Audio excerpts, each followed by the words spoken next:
बच्चों, आज हम आपके लिए एक बहुत इम्पोर्टेंट टॉपिक लेकर आए हैं जो कि बहुत ज़्यादा एग्ज़ाम में पूछा जाता है। बहुत इम्पोर्टेंट टॉपिक है, इसे आप बहुत अच्छी तरह नोट करेंगे। वो है चल कुंडल धारामापी, मूविंग कोयल गैल्वेनोमीटर। देखिए बच्चों, आप लैब में जब जाएंगे तो आपको ये मूविंग कोयल गैल्वेनोमीटर मिलेगा। उससे आप ये पता लगाएंगे कि जो आपके पास सर्किट है उसमें धारा बह रही है या नहीं बह रही है। आप यदि ये कहें कि इससे हम धारा का माप ज्ञात कर सकते हैं तो ये गलत है। इसमें कुछ संशोधन के द्वारा हम धारा का मान ज्ञात कर सकते हैं। तो वास्तव में मूविंग कोयल गैल्वेनोमीटर या चल कुंडल धारामापी है क्या? चल कुंडल धारामापी एक ऐसी युक्ति है, एक ऐसी डिवाइस है जिसके द्वारा हम किसी परिपथ में बहने वाली विद्युत धारा का पता लगा सकते हैं। Clear? Moving coil galvanometer is a device which is used to detect current in an electric circuit. Clear? तो सबसे पहले लिखिए कि चल कुंडल धारामापी एक ऐसी युक्ति है जिसके द्वारा किसी परिपथ में बहने वाली विद्युत धारा का पता लगाया जा सकता है। क्लियर? चलिए अब हम इसके बच्चों सिद्धांत पर आते हैं। सिद्धांत क्या है? प्रिंसिपल।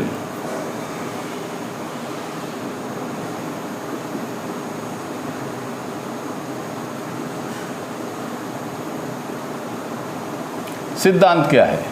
देखिए बच्चों, हमने आपको इससे पहले वीडियो में पढ़ाया था कि यदि हम किसी धारावाही कुंडली को चुंबकीय क्षेत्र में रख दें तो उस पर एक बलाघूर्ण लगता है।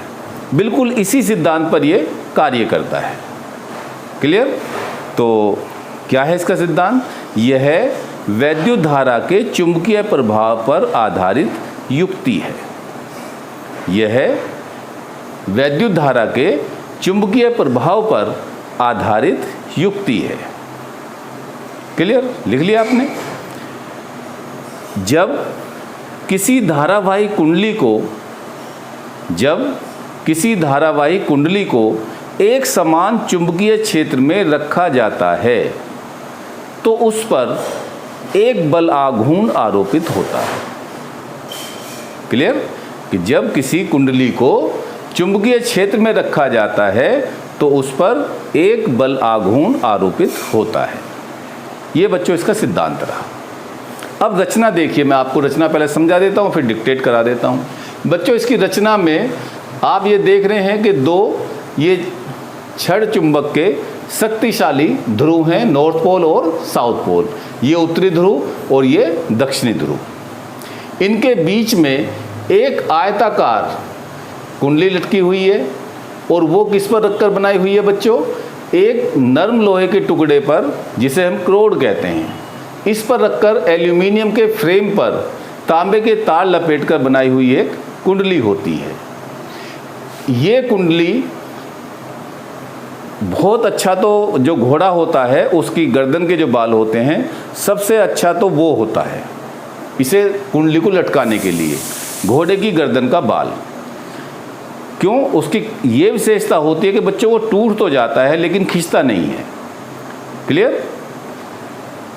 इनएक्सटेंसिबल होता है वो, अर्थात यदि हम उसको खींचें तो वह टूट जाता है लेकिन उसकी लंबाई में वृद्धि नहीं होती।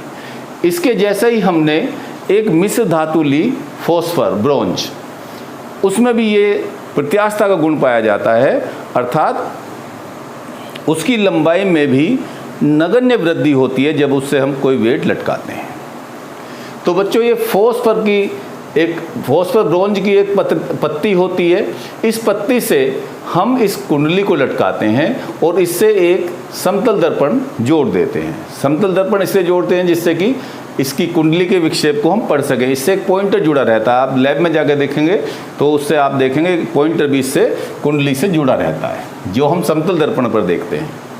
बच्चों, ये नीचे वाला जो सिरा है कुंडली का वो एक स्प्रिंग से जुड़ा रहता है। और बच्चों, ये होती है मरोड़ी टोपी। क्या होती है? मरोड़ी टोपी। इसका फंक्शन ये होता है कि ये इस कुंडली को, जब ये कुंडली घूमती है तो इसको ये स्थिरता प्रदान करती है।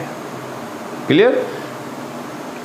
ये बच्चों दो इसमें टर्मिनल होते हैं, ये T1 और ये T2।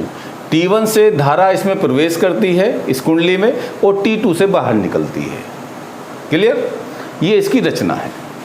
तो इसमें जो ये चुंबक के जो सिरे हैं जो आप देख रहे हैं, हालांकि मेरी इतनी अच्छी आर्ट नहीं है, फिर भी मैंने प्रयास किया आपको थोड़ा सा समझाने का। आप बुक से भी देख कंसल्ट कर सकते हैं इसे। तो ये बच्चों ये जो छड़ चुंबक के जो सिरे होते हैं ये अवतलाकार होते हैं। जैसे घोड़े की जो तलान होती है उसके आकृति हॉर्स शूज आकृति के होते हैं, जिसे घोड़े की हम तलान कहते हैं, इंग्लिश में हॉर्स शूज कहते हैं, उसकी आकृति के होते हैं। वो इसलिए रखे जाते हैं जिससे चुंबकीय क्षेत्र हमारा त्रिज्यीय रहे, रेडियल रहे। और त्रिज्यीय चुंबकीय क्षेत्र की ये विशेषता होती है बच्चों कि उसमें यदि हम किसी कुंडली को रखें तो चुंबकीय क्षेत्र की दिशा हमेशा ही कुंडली के तल के अभिलंब, कुंडली के तल के अभिलंब से 90 डिग्री कोण बनाती है। या हम ये कहें कि कुंडली के तल के समांतर होती है, तो अभिलंब से 90 डिग्री का कोण हो गया। क्लियर? तो लिखिए, चल कुंडल धारामापी में एक नरम लोहे के टुकड़े पर एल्यूमिनियम के आयताकार फ्रेम, एल्यूमिनियम के आयताकार फ्रेम पर इंसुलेटेड पृथकीकृत, अलग अलग का मतलब उन्हें हम इंसुलेट कर देते हैं तांबे के तारों को, पृथकीकृत तांबे के तारों से बनी एक कुंडली होती है जिसको एक मरोड़ी टोपी से जुड़ी फॉस्फर ब्रोंज की पत्ती द्वारा लटकाया जाता है।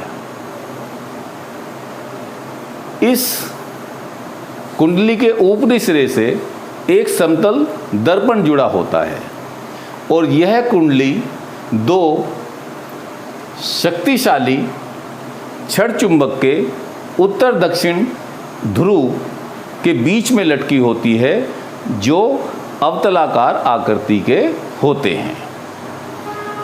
कुंडली के निचले सिरे से एक स्प्रिंग जुड़ी होती है और स्प्रिंग का संबंध एक टर्मिनल T2 से होता है तथा ऊपरी भाग के मरोड़ी टोपी का संबंध टर्मिनल T1 से होता है। इस संपूर्ण समायोजन को एक प्लास्टिक के केस में रखा जाता है या खोल में रखा जाता है। ये बच्चों इसकी रचना हुई। अब देखिए इसकी हेडिंग डालिए कार्यविधि। रचना आपने लिख ली, अब हेडिंग डालिए कार्यविधि, कंस्ट्रक्शन।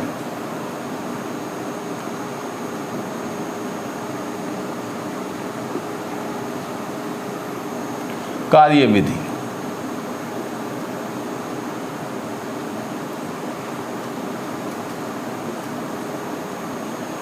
तो कार्यविधि पहले मैं समझा देता हूं, फिर आपको डिक्टेट करा देता हूं कि बच्चों जिस परिपथ में हमें वैद्युत धारा का पता लगाना होता है उस वैद्युत परिपथ के या तार के सिरों के बीच हम क्या टर्मिनल T1 और T2 से उसका संबंध कर देते हैं।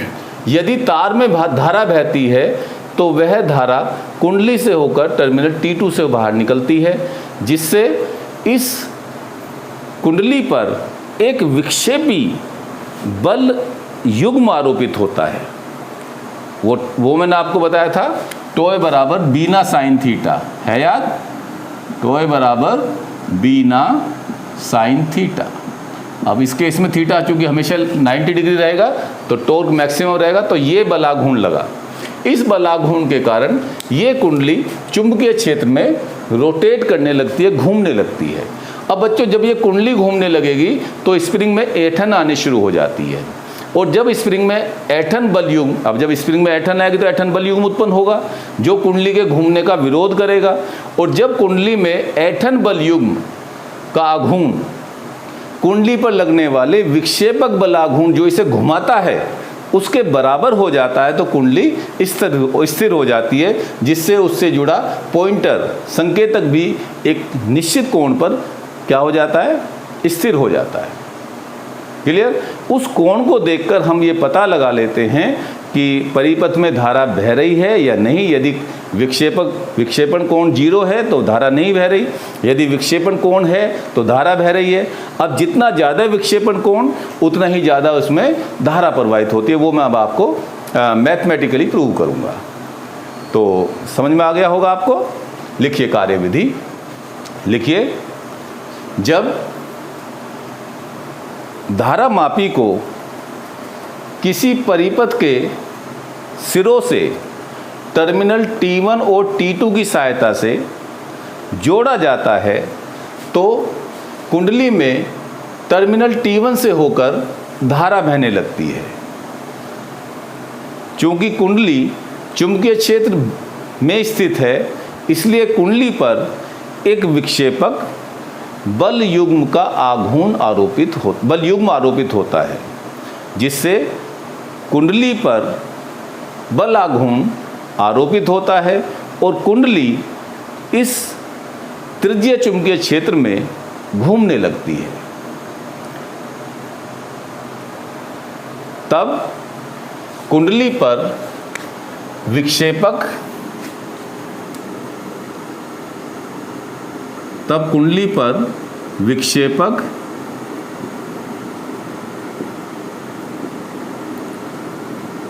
बल युग्म का आघूर्ण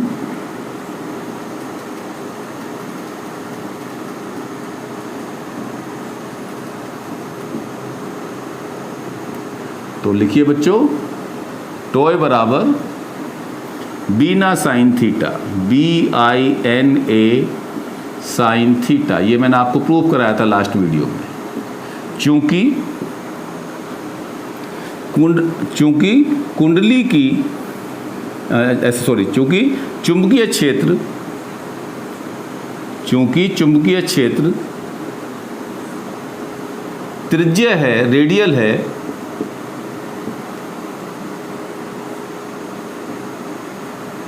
अतः कुंडली की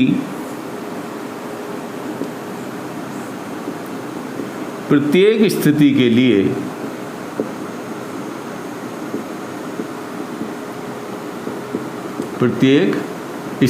लिए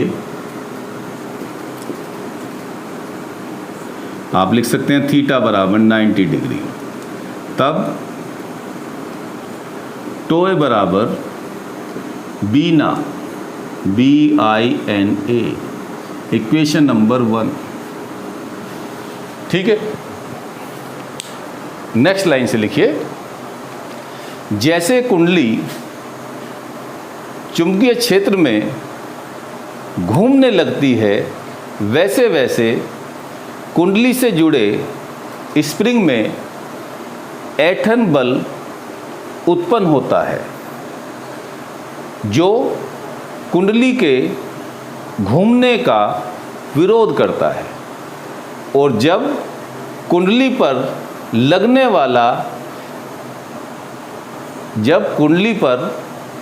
लगने वाला बाह्य विक्षेपक बल स्प्रिंग में उत्पन्न ऐंठन बल युग्म के आघूर्ण के बराबर हो जाता है। एक बार फिर से बोल देता हूं कि जब कुंडली पर लगने वाला बाह्य विक्षेपक बल युग्म का आघूर्ण स्प्रिंग में ऐंठन बल युग्म के आघूर्ण के बराबर हो जाता है तो कुंडली स्थिर हो जाती है।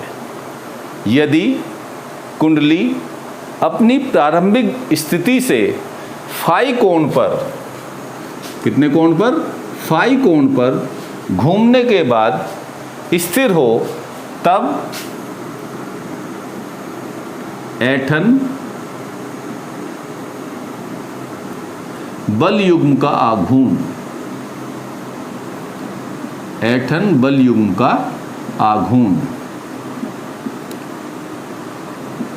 तो वो बच्चों कितना हुआ?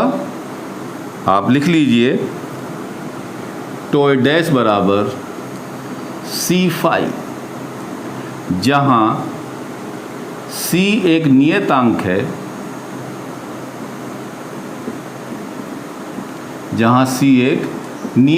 है, जिसे स्प्रिंग का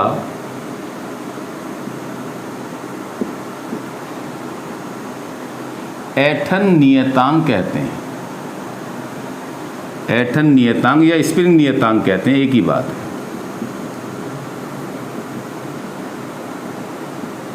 ठीक है बच्चों, क्लियर। अब कुंडली में या कुंडली की संतुलन की अवस्था में, कुंडली की संतुलन की अवस्था में, तो बच्चों जब संतुलन हो जाएगा तो क्या होगा, ये दोनों वॉल्यूम के आघूर्ण बराबर होंगे, अर्थात टोय बराबर टोय डैश। अब टोय क्या है बच्चों हमारे पास, बीना,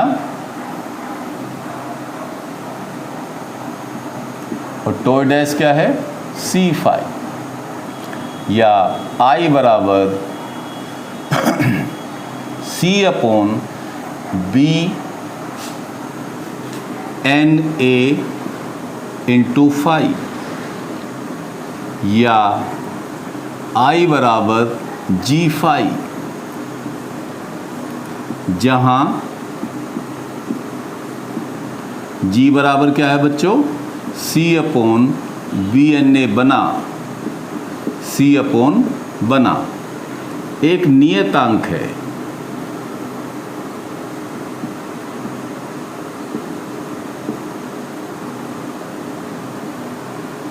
जिसे धारामापी नियतांक गैल्वेनोमीटर कांस्टेंट अथवा धारामापी का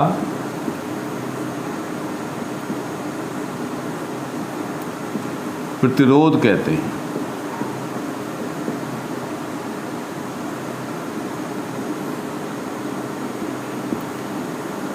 तो स्पष्ट है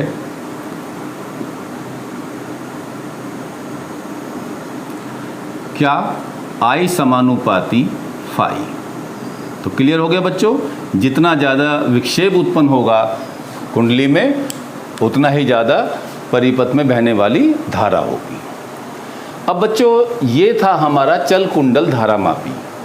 अब इस धारामापी को हम किस तरह से थोड़ा सा परिवर्तन करके एमीटर में बदल सकते हैं, जो धारा को एम्पियर में नापे, और वोल्ट मीटर में बदल सकते हैं, जो धारा को जो विभवांतर को नापे। तो इस तरह से हम इस धारामापी का उपयोग कर सकते हैं एमीटर में बदलने के लिए या वोल्ट मीटर में बदलने के लिए। तो बच्चों आज की वीडियो में इतना ही। नेक्स्ट वीडियो में मैं आपको धारामापी का एमीटर में परिवर्तन, वोल्ट मीटर में परिवर्तन और उस पर आधारित न्यूमेरिकल कुछ एनसीईआरटी के और कुछ बोर्ड में आए हुए इसी वर्ष 2020 में, वो आपको कराऊंगा नेक्स्ट वीडियो में। तो नेक्स्ट वीडियो बहुत इम्पोर्टेंट है, ये वीडियो बहुत इम्पोर्टेंट है। एक एक वीडियो को आप बहुत ध्यान से पढ़ते चले जाइए, और यदि आपकी कोई डिफ़िकल्टी आती है तो आप मुझसे पूछ सकते हैं। एक मेरे बहुत ही प्रिय स्टूडेंट ने पूछा कि सर 30% सिलेबस लेस हुआ है, उसके बारे में बताइए। तो मैं आपको बता देता हूँ कि बेटा स्थिर वैद्युतिकी में पहले चैप्टर से लेकर और गॉस की प्रमेय तक का पाठ कट गया है। गॉस की प्रमेय का केवल एक अनुप्रयोग अब रहा है, वो भी ये है कि गॉस की प्रमेय द्वारा किसी शेल या गोलीय कोष के कारण उत्पन्न चुंबकीय क्षेत्र की तीव्रता, इससे पहले का पार्ट कट गया। लेकिन इससे पहले के पार्ट की कटने का अर्थ ये नहीं है कि वो आपको पढ़ना नहीं है, क्योंकि आपको भविष्य में कंपटीशन देने हैं, और कंपटीशन देने हैं या आपको बीएससी करनी है, एमएससी करनी है, या आपको बीटेक वगैरह में एडमिशन लेने हैं, तो बच्चों आपको फिजिक्स पढ़नी पड़ेगी। वहाँ पर आपको फिर दिक्कतें आएंगी, क्योंकि बीटेक फर्स्ट ईयर की जो फिजिक्स है उसमें लगभग 80% 12th का पोर्शन होता है। तो मैं नहीं चाहता कि मेरा कोई स्टूडेंट सफ़र करे, इसलिए मैं आपको बहुत फ्रैंकली बता देता हूँ कि आप एग्ज़ाम के पॉइंट ऑफ व्यू से तो गोस की प्रमेय का ये अनुप्रयोग से तैयारी करें, और बाकी सिलेबस जू का तू है और कोई परिवर्तन नहीं है आखिर तक, ठीक है। तो बस केवल इलेक्ट्रोस्टैटिक्स का, स्थिर वैद्युतिकी का केवल इससे गोस की प्रमेय से पहले वाला पार्ट कटा है, और गोस की प्रमेय भी सारी कट गई है। तो केवल उसका एक अनुप्रयोग उन्होंने रखा है सिलेबस में कि गोस की प्रमेय द्वारा गोलीय कोष के कारण उत्पन्न वैद्युत क्षेत्र की तीव्रता। तो आप उनको इससे पहले जो हमने आपको पढ़ा दिया उनको एक रेफरेंस के रूप में रखें, और उसके बाद का सिलेबस बिल्कुल सेम है जू का तू लास्ट ईयर जैसा, उसमें एक भी अक्षर का कोई परिवर्तन नहीं है। रही बात प्रैक्टिकल की, तो प्रैक्टिकल से ऐसा डरना नहीं है। 3-4 प्रैक्टिकल हटाए हैं, वो भी 11th क्लास के, लाइट के हटाए हैं, इलेक्ट्रिसिटी के, जू के तू हैं। तो प्रैक्टिकल तो अभी कोई बात ही नहीं है, क्योंकि स्कूल ही नहीं खुल रहे। जैसे ही प्रैक्टिकल खुलेंगे, जैसे ही आपके स्कूल खुलेंगे, प्रैक्टिकल शुरू होंगे, मैं आपको गाइड करके बता दूंगा कि कौन कौन से प्रैक्टिकल आपको एग्ज़ाम में करने हैं। फिलहाल आप इस पर फोकस रखिए, और फिर भी यदि आपकी कोई क्वेरी है तो मुझे बताइए, मैं आपका गुरु आपके हमेशा साथ हूँ। Very very thanks.